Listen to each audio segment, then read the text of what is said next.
भगवान का एक नाम है अकारण करुणा वरुणालय। धरती पर ऐसा कोई नहीं है जो अकारण कोई काम करे। जो भी आपको मिलेगा उपदेश कितना सुनावे, परमार्थ की बात बतावे, परंतु बिना स्वार्थ के कोई आगे चलता नहीं, ऐसा शिव बाबा कहते हैं। सुर नर मुनि सबके यह रीति, स्वार्थ परई तो करई सब प्रीति, सब स्वार्थ लाग। बिना स्वार्थ के कोई आगे चलता नहीं है।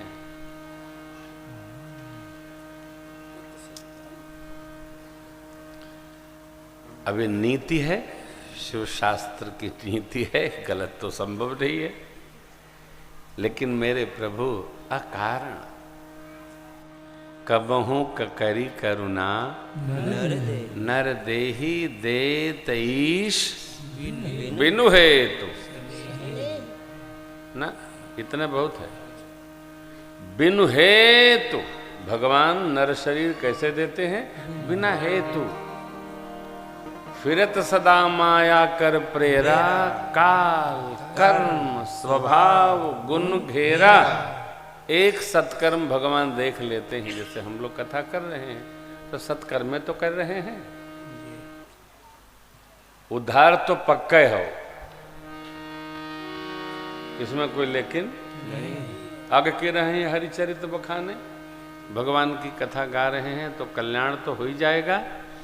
अब इसमें कितना अपना बढ़ाना है सत्कर्म और पुण्य परमार्थ करके, ये हमारे ऊपर आधारित है। हम कैसे करते हैं? जो जैसा रहता है, जैसा जीता है, उसके अकाउंट में उतने प्रकार की सामग्री उपस्थित होती है। इसलिए कभी भी परमार्थ में स्वार्थ का दर्शन न करें, नहीं तो दोनों जाएगा, हथवो तर्क जाई लतवो तर्क जाई। परमार्थ यदि स्वार्थ परक हो गया तो स्वार्थ तो बनना नहीं है, क्योंकि परमार्थ है। कब तक प्रच्छन्न रखेंगे आप? परमार्थ को परमार्थ के निमित्त कहा जाए। वृक्ष कबहु नहीं फल भखे, नदी न संचय नीर, परमार्थ के कारणे साधुन धरा कोई स्वार्थ नहीं। भगवान अकारण करुणा करने वाले। अस प्रभु दीन बंधु कारण रहित, तुलसीदास सटते भज छाड़ी कपट। सब जंजाल छोड़कर भगवान का भजन करें। गंगा जी का दिव्य दर्शन हुआ भगवान और भैया जी से। गुरुवर विश्वामित्र ने गंगा अवतरण की कथा सुनाई। इक्ष्वाकु वंश की 4 पीढ़ियों ने तप किया तो ये धरती पर गंगा जी आई। राम जी दर्शन करिए। भगवान ने स्नान किया, ब्राह्मण देवताओं को दक्षिणा भेंट की। अब मेरे प्रभु आगे चले, हर्षी चले मुनि वृंद सहाया, बेगी विदेह नगरनीय। हर्षी चले वृंद सहाया, बेगी विदेह नगरनीय। पुर रम्यता राम जब देखी, हर्षे अनुज समेत विसे।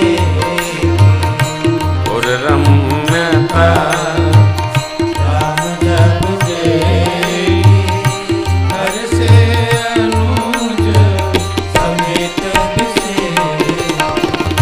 बनई न बरनत नगर निकाई, जहाँ जाई मन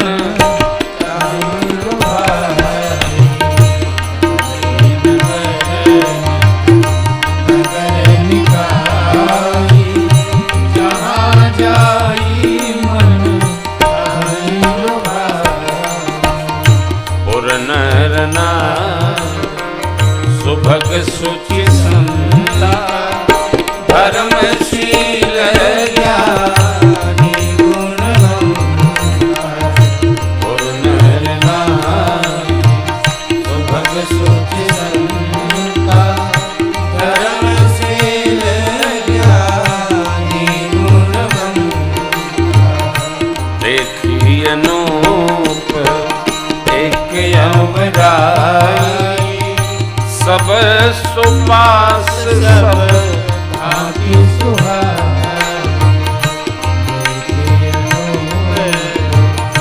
एक अवराई सब सुपास सब भांति सुहाई कौशिक कहे ओर मनमाना कौशिक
सचिव सुच भोर भट भो सुर बर गुरु ज्ञान चले मिलन निदाय गई मुदित राहु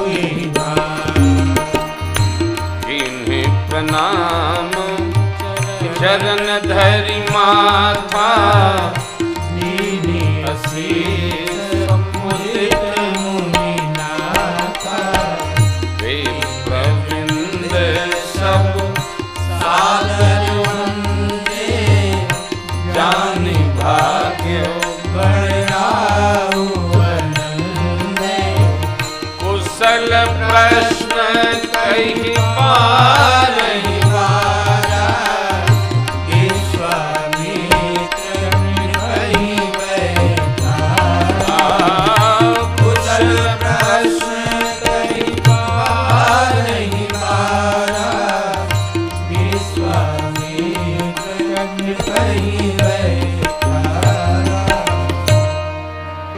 मिथिला प्रवेश भया एक बार भाव श्रद्धा से बोलिए तिरहुत धाम की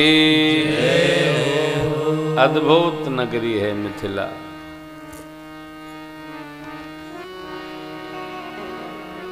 ऐसा ही है, अद्भुत है।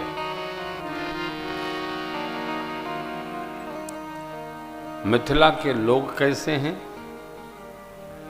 सुंदर हैं, पवित्र हैं और संत स्वाभाविक हैं।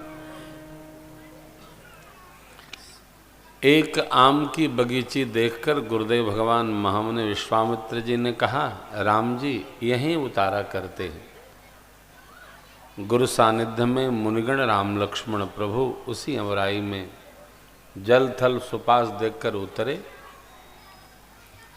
सेवकों के द्वारा पता चला मिथिलेश को महामुनि विश्वामित्र जी आए हैं। मंत्रीगण और ब्राह्मण देवताओं के साथ आकर स्वागत सम्मान किए। आगते स्वागतम सारम, कोई आए तो उसका सुंदर स्वागत करना चाहिए। फिर स्कंद पुराण में लिखा है 9 प्रकार से स्वागत सम्मान और समादर देना चाहिए।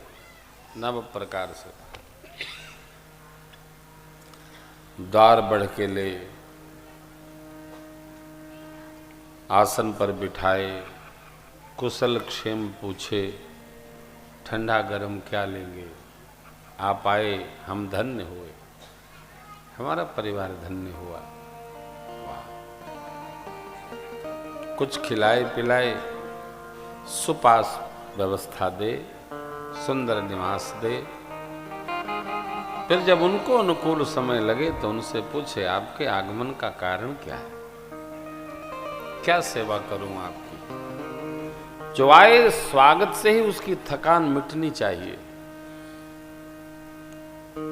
स्नेह ही व्यक्ति की थकान को समाप्त कर देता है। स्नेह, लाड़, प्रेम।